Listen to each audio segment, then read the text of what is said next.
Хочете подивитись квартиру в Парк Лейк Сіті з ремонтом від забудовника?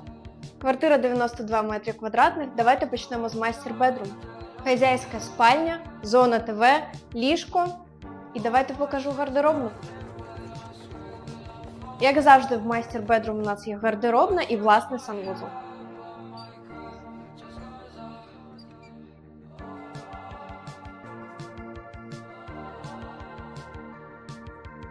Тут у нас технічне приміщення, свій бойлер і власний котел.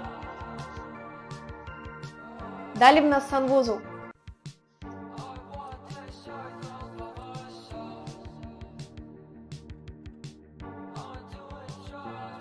Друга кімната у нас дитяча.